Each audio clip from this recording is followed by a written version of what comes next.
What's going on, everybody? It's been a long time since I've recorded something on the bike and actually posted it to YouTube. But I just want to start off by saying this video isn't gonna be like happy, cheerful, me in like an awesome fucking mood throughout. More than likely it'll be a very calm, mellow video. So basically this video is gonna be a big old rant of my life. If you don't really care to listen, then this is the warning that this video is not for you. But if you want some spicy drama about my life, then, you know, I guess you can keep listening. I don't know, I just feel like everyone has their own agenda in life, right? Whether it's political, financial, economical, whatever it is in life, everyone has their own agenda. So I'm sure the people who watch my videos, and the people who are probably watching this right now, know that I'm a very, very calm and mellow person. And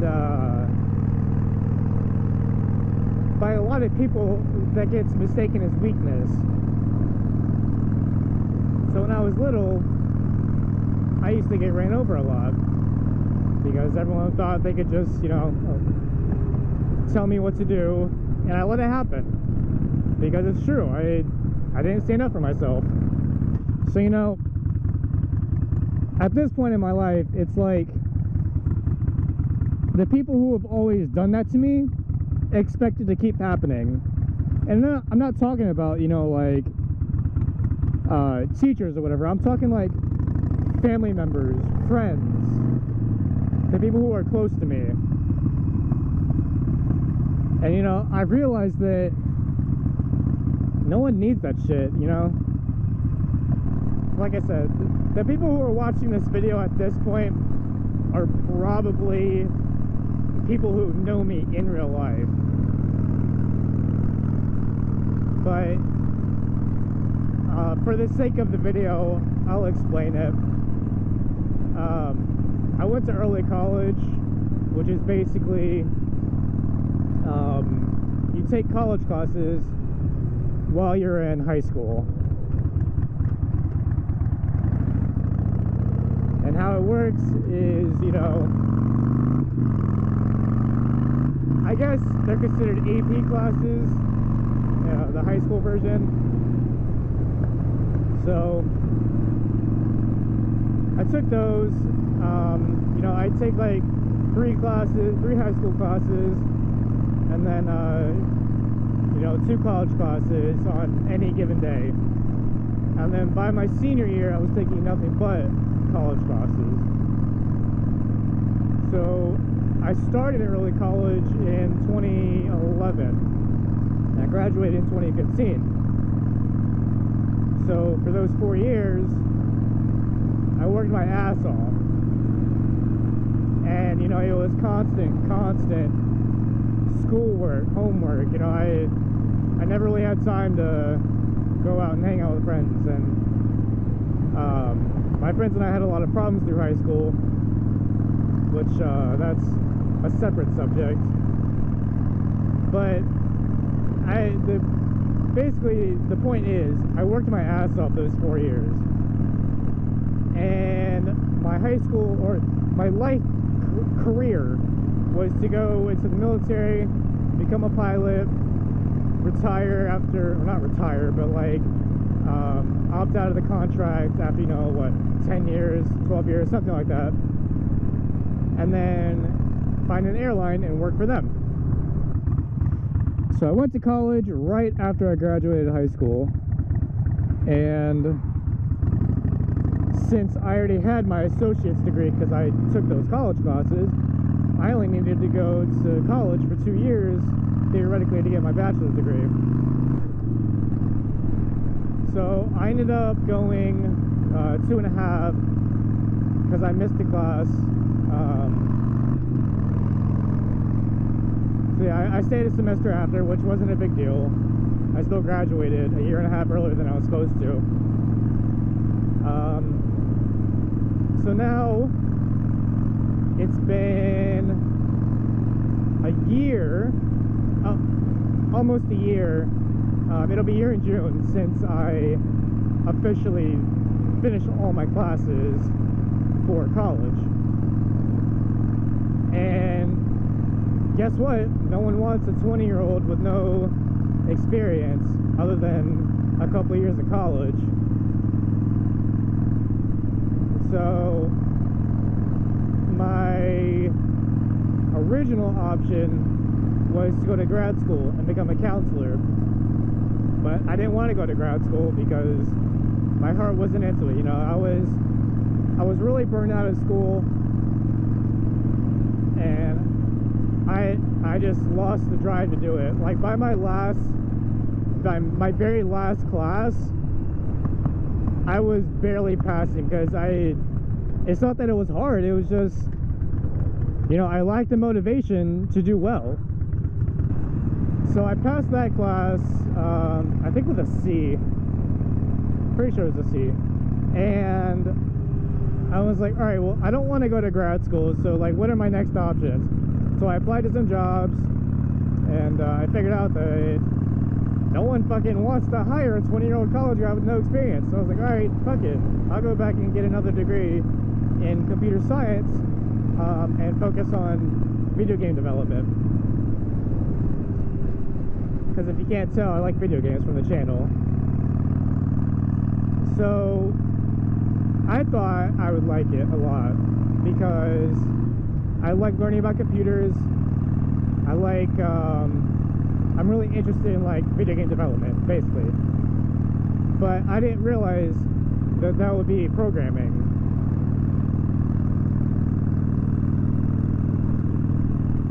And before you're like, well, no shit, stupid, of course it's programming. It's like, I thought there was more to it than just learning a computer language, which there really wasn't. Watch this shit.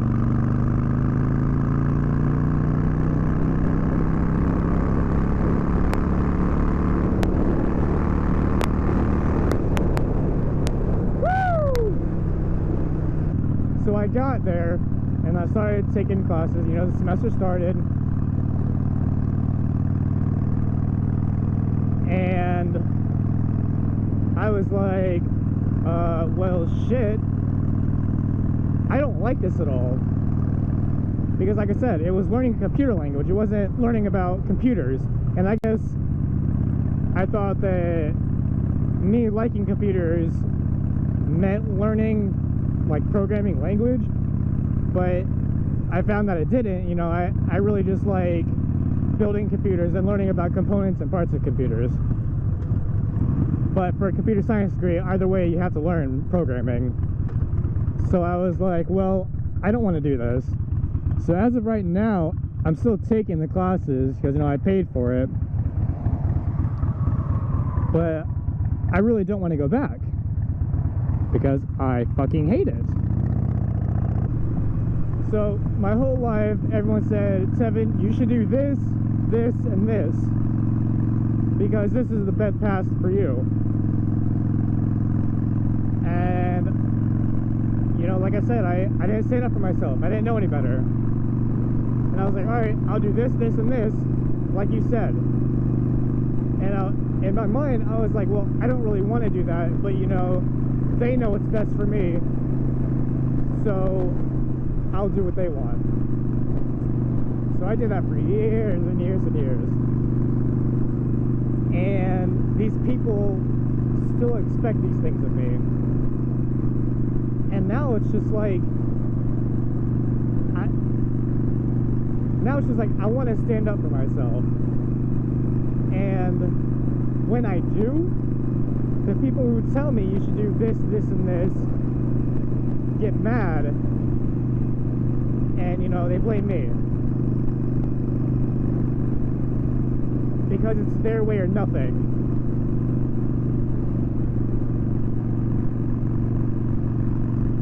So that's kind of part one of my rant. So I'm working on it, you know, I'm working on standing up for myself and telling people this is what I want to do with my life. If you can't get behind me, go fuck yourself.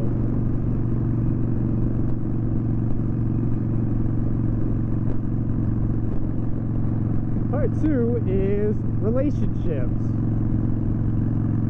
Yeah, the typical, you know, 20-year-old relationship bullshit.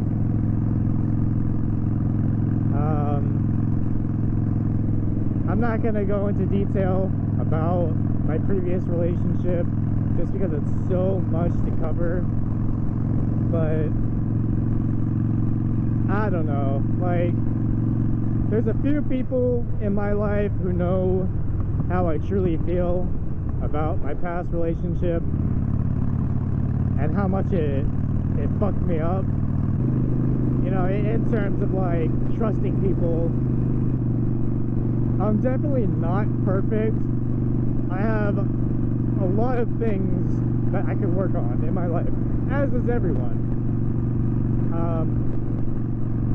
For instance, I know that I should talk more in relation to telling people my feelings, which may seem really gay to some people, but you know, it's really hard keeping all your feelings inside and, you know, acting like everything's alright in your life, because it's okay not to be okay.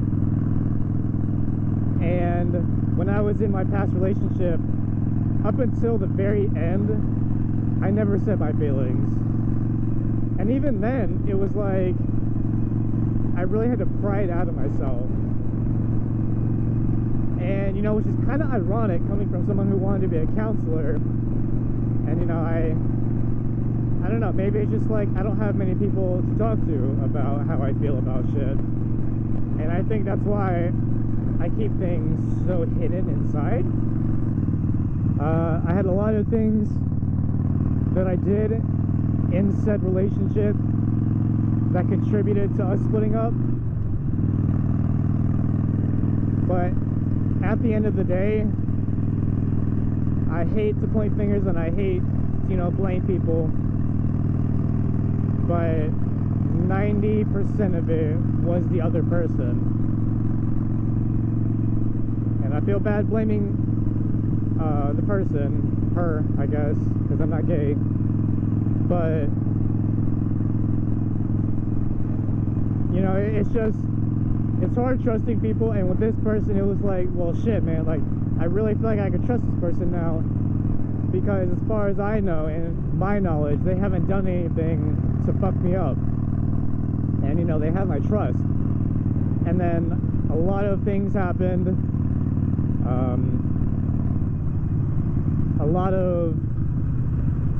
a lot of deceiving, a lot of lying, and, you know, it just solidified my realization that, like, not everyone is who they seem.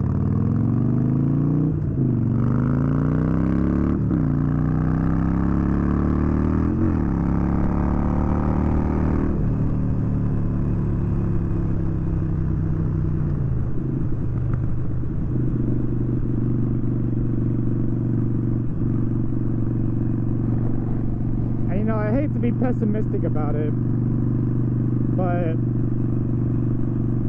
as far as I'm concerned, at this point in my life, every new person I meet is a liar until they prove otherwise. And I know that's really fucked up, but there's been one person, well, no, not one. There's been two or three people in my life that have not fucked me up in some way. That's not just relationships, that's friends, family, everyone. And it's really pathetic And I know that, you know, some people will be like, well, maybe you should get better friends. Well, you know, I love my friends, but at a certain point, it's like they have their own agenda, which, again, proves my point.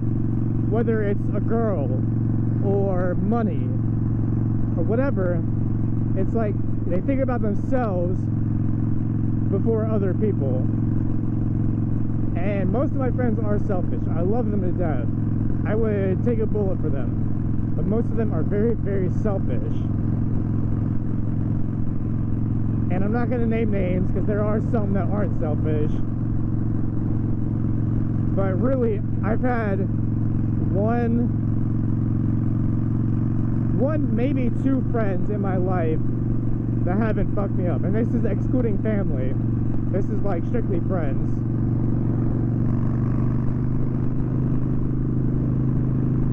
So, you know, I'm very, very weary about who I tell my problems to, who I trust with very personal information. And I think that's another reason why I keep to myself a lot, because there's a lot of people I don't trust. And I really wish that I could learn to trust people, but it's just relationship after relationship, friendship after friendship, family incident after family incident. It's hard, you know? And I'm sure to some extent people can relate, because everyone's been fucked up at some point in their lives. And you know, this video probably isn't going to make much sense, because right now I'm just talking out of my ass. You know, things that come to my mind, I'm just spitting it out. So forgive me, this video probably has no structure or real plot to it, you know. There's no story behind it. You know, it's really a shame how people change through their lives. And that goes for relationships, friendships, family members, just people in general.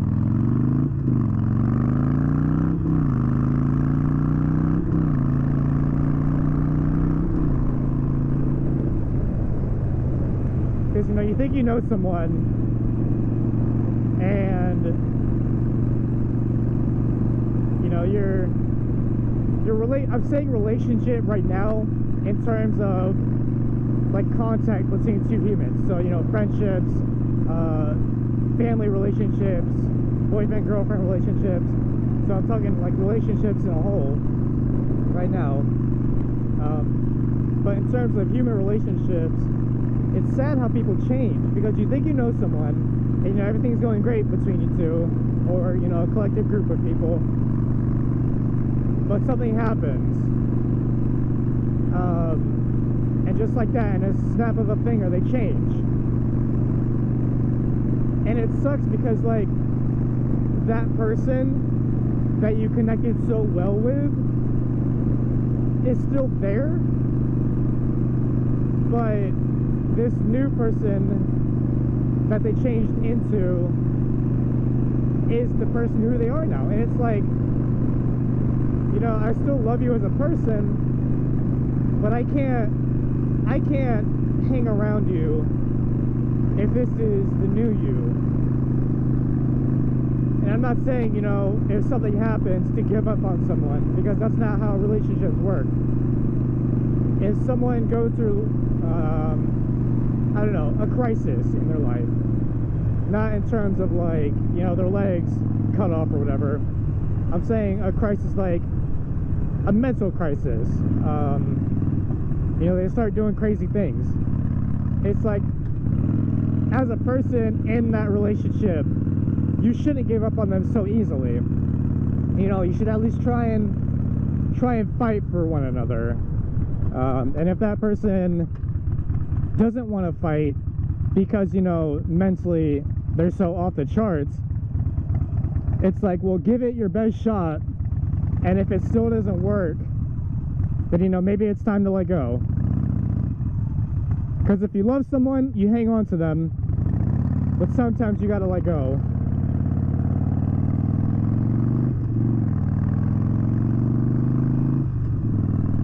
Because either A, the relationship is bad for you, B, the relationship is bad for the other person, or C, it's bad for you both. And in a lot of cases, it's going to be bad for both people.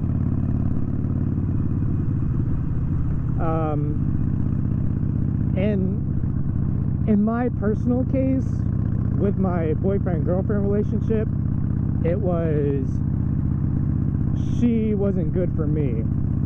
Because, you know, I was expected to put on a happy face and talk to her like nothing, you know, was happening, and like she didn't change. And whenever I brought it up, I was the bad guy. And I say the bad guy in terms of like, I was always the one who brought it up. Because it was bothering me, it wasn't bothering her, you know. I was always the one who was bringing it up, and I was always the one who couldn't enjoy each other's company. And it's like, well, no shit, like, I got this shit on my mind, it can't just vanish away. And, you know, for the sake of her and I's relationship, I really, really wanted it to work out.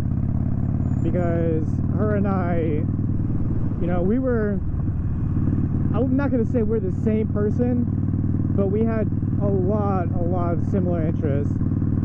And, you know, I've said to everyone who's asked about it, if some circumstances wouldn't have been there, I would have already proposed to her. You know, that, and I'm 20 years old. So, I think that really, really defines how much we connected with each other.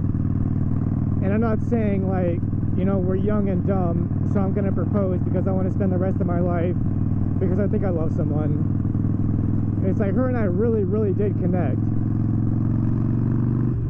But like I said, some circumstances made it so that couldn't happen. And after we broke up, we spent a couple months separated, but like, so basically we were a relationship without the title. We still hung out and all that. We basically were a couple, but you know, we didn't post pictures of each other. We didn't put a title on it, basically. And for a couple months it was that way. And then we sat down one day and I was like, all right, I need to talk to you about something. And basically I laid my heart out and I was like, I still want to be with you and I think we can make this work, but you know, we just need to mature together.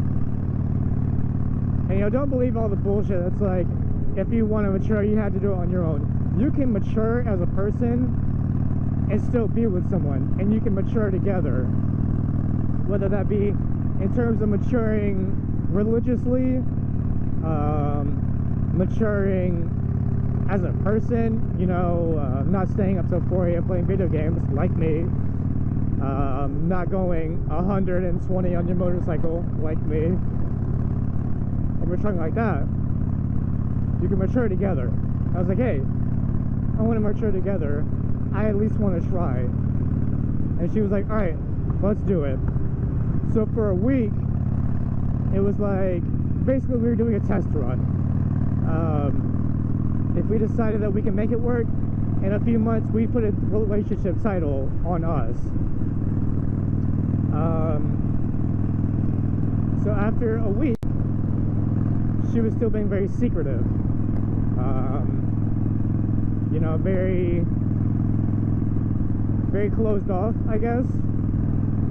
And I was like, what's wrong? Like, I thought we were fine. And she basically said, I can't be with you. So yeah, that really hurt.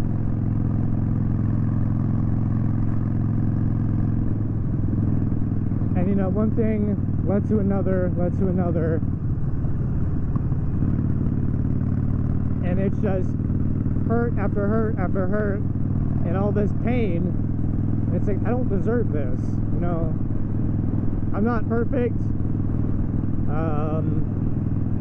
I'm not filthy rich, you know. I can't take my wife or girlfriend, if I was married at this point in my life, to Hawaii or Bahamas or whatever. But you know, what I pride myself on is that I'm not going to cheat on someone. And while there may be days where I'm an asshole, 95% of the time I'm with someone, I'm going to be all for them. And I'm going to do everything in my power to make sure that they're happy. And, you know, it wasn't enough for her and I to stay together. She had her own agenda, and I'm not blaming her. You know, sometimes, like I said, it's best to let go if you really love someone. But the way she went about it, I think, is what hurt me the most.